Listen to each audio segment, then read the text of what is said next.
दोस्तों आज हम हमारा जो चौथा क्वेश्चन है उसके बारे में पढ़ेंगे।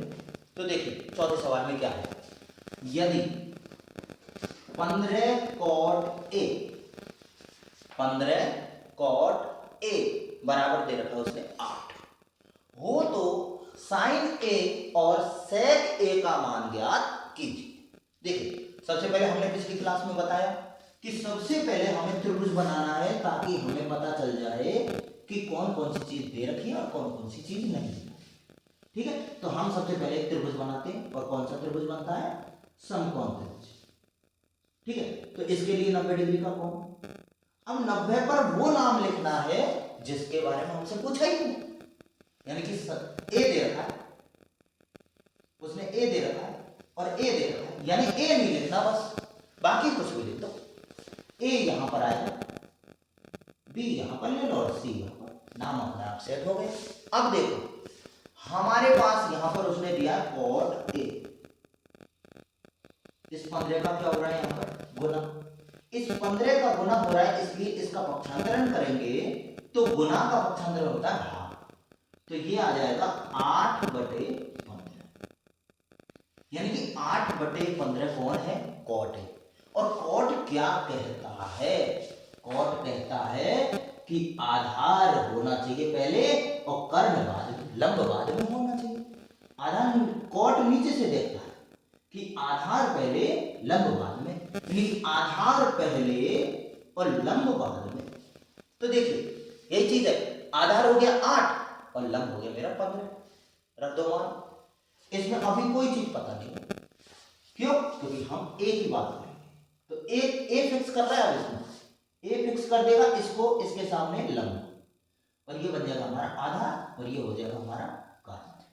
ठीक है, तो आधार कितना है 8, तो हम इसको लिख देंगे 8, लंब कितना है 15, हम इसको लिख देंगे 15।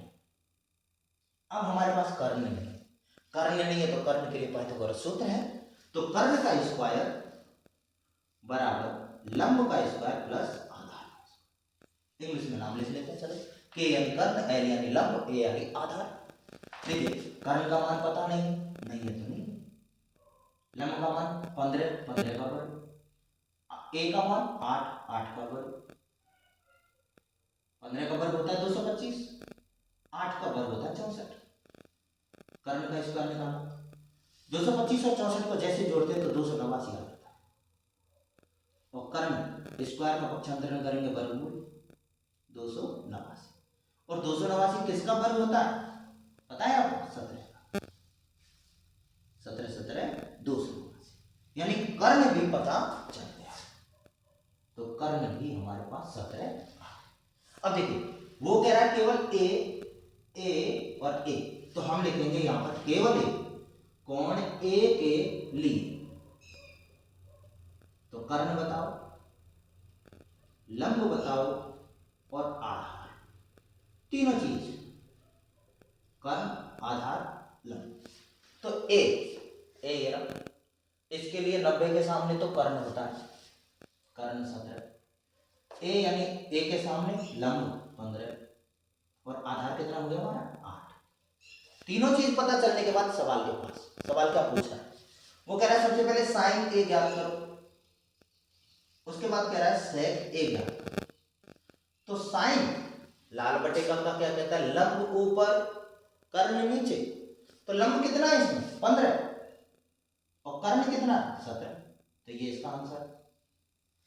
और सेक नीचे से देखने पर आता है, तो कर्ण पहले आधार बाद में, तो कर्ण कितना है 17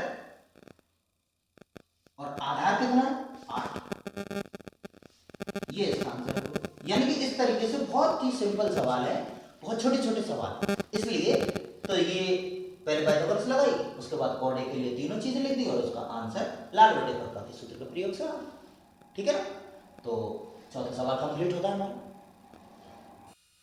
हाँ जी, तो अब हम हमारा 5वां क्वेश्चन देखते हैं, और उसमें क्या कहा है, सेक थीटा।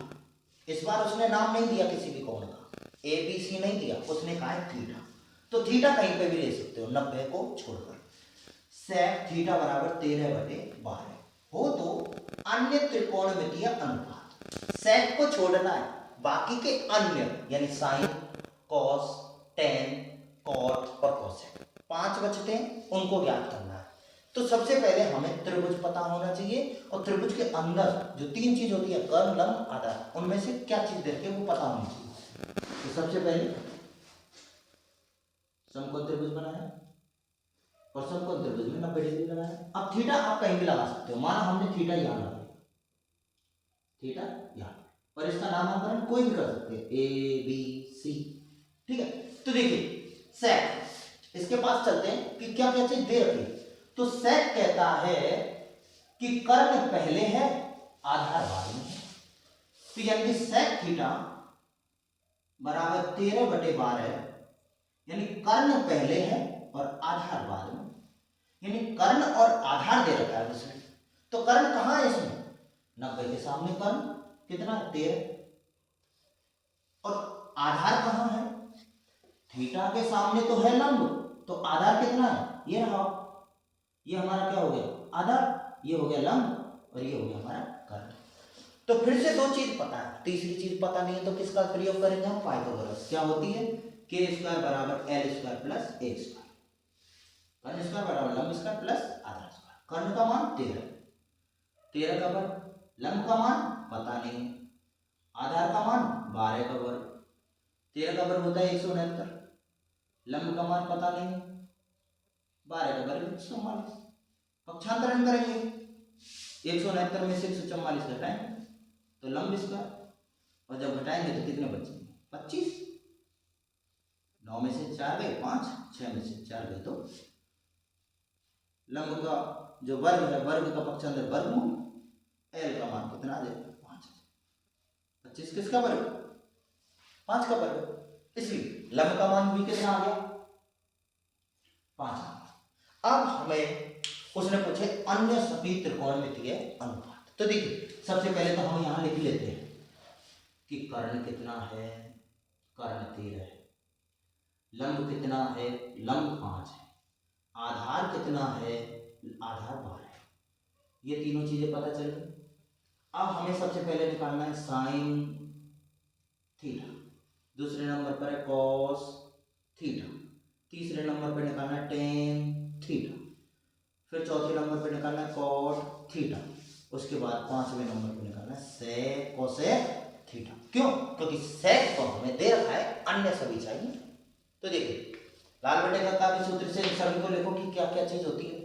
देखो उसमें देखो साइन क्या होता है, एल पहले के बाद में, कॉस ए पहले कर्ण बाद में, यानी लंब बटे कर्ण, आधार बटे कर्ण, लंब बटे आधार, कॉट नीचे से देखो आधार बटे लंब, और कोसेक नीचे से देखो कर्ण बटे लंब।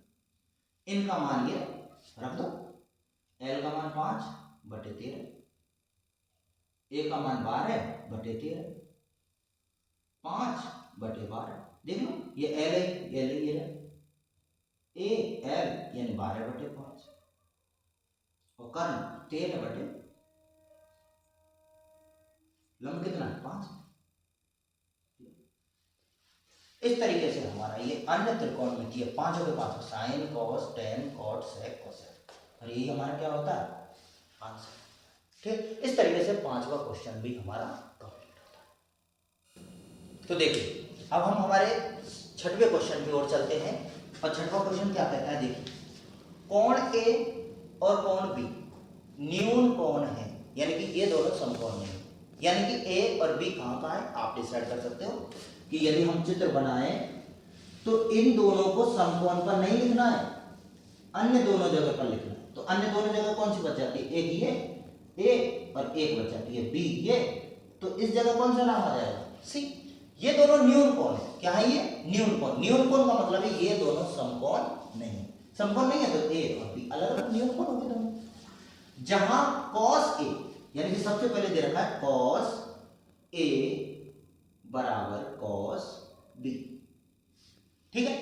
अब यहां पर उसने किसी का भी जिक्र नहीं किया है, ना लंब है ना कर्ण है ना आधार है, लेकिन हम इसमें मान सकते हैं क्या, देखिए कोण ए का जिक्र कर रहा है, तो कोण ए के लिए, कोण ए के लिए, कोण ए के लिए क्या होगा, सबसे पहले कर्ण, इसके लिए लंब और इसके लिए आधार।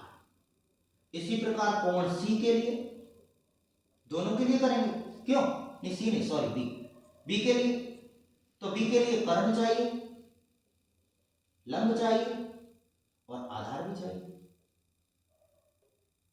ठीक है, तो हम ए के लिए पता करते हैं, अपन को पता है 90 के सामने कर्ण फिक्स है, तो इसमें 90 के सामने कौन सी है, ए बी, नाम क्या है इसका, ए बी, तो इसमें भी कर्ण के कौन सी रही, ए बी।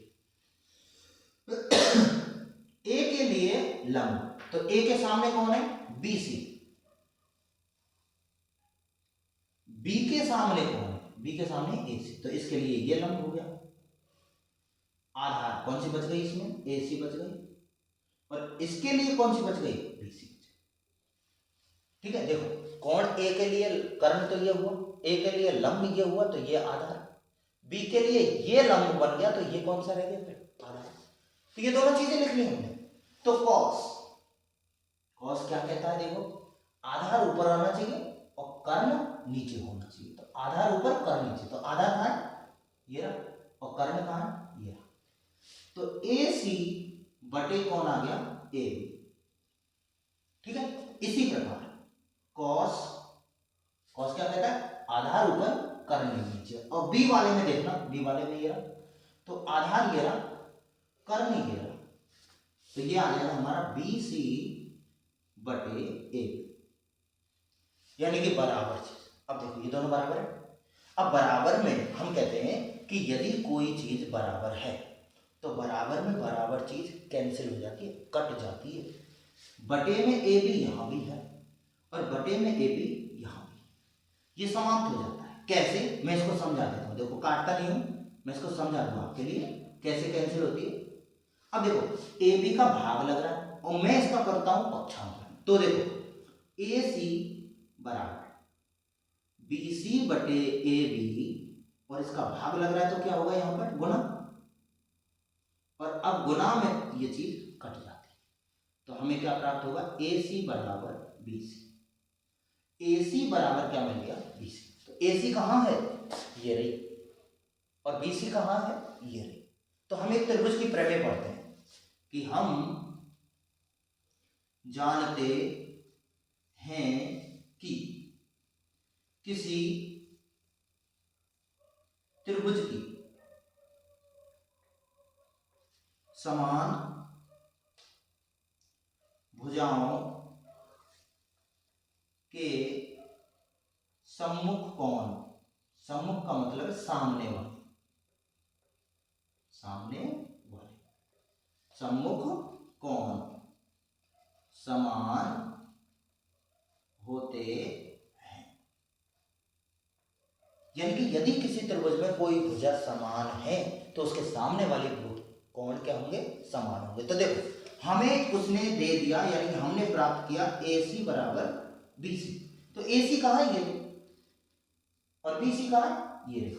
तो ए सी के सामने कौन है, बी, और बी सी के सामने कौन है, ए, यानी कि कोण बी बराबर आ गया कोण ए, जो हमसे क्या करवाया है उसने, सिद्ध। इसका मतलब है ये क्या हो जाता है हमारा एच। इसको सीधा करके लिखो, कोण ए बराबर कोण बी, ये चीज हमसे उसने सिद्ध करवाई।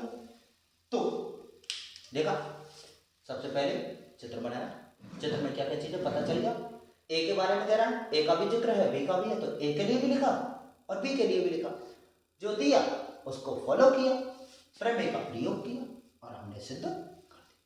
तो इस प्रकार से ये छठवां क्वेश्चन भी हमारा सॉल्व।